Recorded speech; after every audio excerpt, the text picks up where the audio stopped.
पराली प्रबंधन के लिए सरकार की तरफ से भी किसानों को कोई मदद मिल रही है मशीनों वगैरह पर? क्या ऐसी कोई योजना या फिर कोई अनुदान वगैरह है? आपने जो पिछले 2 साल से सरकार ने एक छोटी सी योजना चला रखी है जिसका नाम है promotion of agriculture mechanisation for in situ management of crop residue. इसके अंतर्गत कुछ मशीनों को रखा गया है जिससे किसान भाई जो हैं इन जो फसल अवशेष है इनको मिट्टी में सीधे मिला सकते हैं और इसके लिए उपयोगी मशीनों पे सरकार द्वारा किसानों को अनुदान भी दिया जा रहा है। सर, वो कौन कौन से तरीके हैं जिनसे किसान पराली प्रबंधन कर सकता है? तो इसके यथास्थान प्रबंधन के लिए अगर हम बात करें तो इसको 3 तरीके से किया जा सकता है। अवशेष को सबसे पहले तो अगर अवशेष खेत में मात्रा कम है तो उसको कुतर करके खेत पे ही बिखेर दें, जिससे क्या है अगर हम अगली फसल की बुआई के लिए जुताई करते हैं तो मिट्टी में वो मिल जाएगा और थोड़े समय बाद वो सड़ गल के उर्वरक का काम करेगा। दूसरा है कि हम इसको फसल अवशेष को काटने के बाद मिट्टी में दबा दें। मिट्टी में दबाने से अगर अवशेष थोड़ा ज्यादा है, मात्रा ज्यादा है, तो कुछ हद तक वो मिट्टी में दब जाएगा और फिर वो समय के साथ वो गल जाएगा। या तो अगर बहुत कम अगर आपके खेत में फसल के अवशेष हैं तो सीधे आप उसमें बुआई भी कर सकते हैं अगली फसल की। अच्छा स्वप्निल जी, मैं आपसे जानना चाहूंगा कि वो कौन सी मशीनें हैं जिनका इस्तेमाल करके जो है हम पराली प्रबंधन कर सकते हैं? इसमें सबसे पहले जो आता है कुतरा करने के लिए, जो उसके छोटे छोटे टुकड़ों में काटने के लिए मशीन। टुकड़े क्यों करते हैं? क्योंकि ये जो टुकड़े हैं ये गलने में आसानी होगी। अगर आप लंबी की लंबी पराल को देखें तो अगर दब भी जाए तो थोड़े समय बाद उसके अवशेष बच जाते हैं। तो इसलिए इसको कुतरा करने के लिए जो सबसे मुख्य रूप से मशीन है कि आपने देखा हो कंबाइन हार्वेस्टर से धान कटाई होती है। कंबाइन हार्वेस्टर से धान कटाई के बाद फिर पराल जो है लगभग 1 से 2-1.5 फीट लंबी उसकी छूट जाती है खेत में, जो एक लाइन में कतार में बनाते हुए चलती है। तो उसको भी मिट्टी में दबाना या मिलाना बहुत कठिन होता है। तो ये एक super straw management system, combine harvester के पीछे एक लगने वाला एक छोटा सा यंत्र होता है जो कंबाइन की कीमत की तुलना में 10% भी नहीं है। कंबाइन हार्वेस्टर हमको 15 से 20 लाख का मिलता है। तो ये जो यंत्र है सुपर स्ट्रॉ मैनेजमेंट सिस्टम लगभग 1 लाख से 1.25 लाख के बीच में आता है। इस पे भी सरकार आपको अनुदान देगी।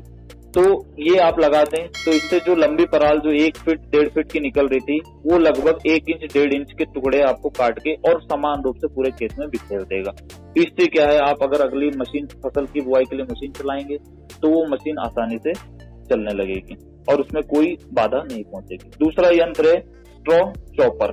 स्ट्रॉ चॉपर भी एक है जो आपकी पराल है क्या है कंबाइन हार्वेस्टर से कटी होती है फसल, तो उसमें एक तो आपका जमीन पे पड़ा हुआ रहता है और एक उसका ठूंठ रहता है, क्योंकि कंबाइन हार्वेस्टर थोड़ी ऊंचाई से काटता है तो लगभग वो भी ठूंठ जो रहता है 1 से 1.5 फीट ऊंचा रहता है।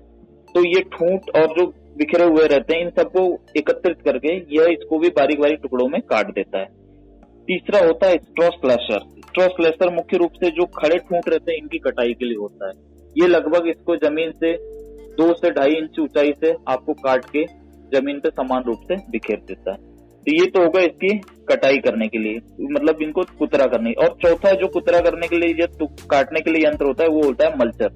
मल्चर आपको देखने में आपने रोटावेटर देखा होगा, लगभग वैसा ही रहता है, परंतु इसमें अंतर ये है कि रोटावेटर जमीन में चलता है, ये जमीन के लगभग आधा से 1 इंच ऊपर चलता है। तो 1 इंच ऊपर जो भी आपके खड़ी जो ठूंठ है उसको छोटे छोटे टुकड़ों में काट के समान रूप से बिखेर देता है। सर, जैसा आप कह रहे हैं कि पराली के हम छोटे छोटे टुकड़े कर सकते हैं, लेकिन टुकड़े करने के बाद तो वो जो है सारी ज़मीन के ऊपर खेत पर फैल जाएंगे। तो ऐसे टुकड़ों को हटाने के लिए हमें क्या करना पड़ेगा? क्या मिट्टी को पलटना होगा? और अगर पलटना पड़ेगा तो इसके लिए भी कोई मशीन वगैरह मौजूद है क्या? मिट्टी में दबाने के लिए आपके पास रिवर्सिबल मोल्डबोर्ड हल होता है, जो आपका जो मोल्डबोर्ड प्लाऊ या पलटी प्लाऊ कुछ क्षेत्रों में बोलते हैं, लोहे का हल। ये हल सिंपल होता है जिसमें एक तरफ फाले होते हैं, लेकिन ये रिवर्सिबल इसमें दोनों तरफ होते हैं। आप अगर एक तरफ जा रहे हैं तो नीचे वाले जो है वो काम करेंगे और जब दूसरी तरफ आ रहे हैं तो जो फाले ऊपर थे उसको आप पलट के लगा सकते हैं। मतलब आपको बदलना नहीं है, सिर्फ उसको घुमाना है। उसके लिए भी अरेंजमेंट आपको दिया रहता है, ऑटोमेटिक सिस्टम होता है। तो इससे क्या होता है, मिट्टी आपके लोहे के हल से दब जाएगी, उसके साथ जो पराल है वो भी दब जाएगी, जिससे आपको पराल को समय के साथ गलाने में मदद मिलेगी। इसके बाद ये तो हो गए 5वां। 6वां यंत्र या जो आप मिट्टी में दबाने के लिए जो दूसरा यंत्र है वो है रोटावेटर। रोटावेटर भी आपका जो है पराल को मिट्टी में मिलाते हुए चलता है और इसमें आप आसानी से बुआई कर सकते हैं अगली फसल। इसके बाद अगला यंत्र है, आप नाम सुनते हैं हैप्पी सीडर। हैप्पी सीडर एक यंत्र है जो गेहूं की सीधी बिजाई के लिए काम आता है। आपने देखा होगा खेत में कि अगर पराल की मात्रा थोड़ी कम लग रही है तो आप हैप्पी सीडर का चुनाव भी कर सकते हैं।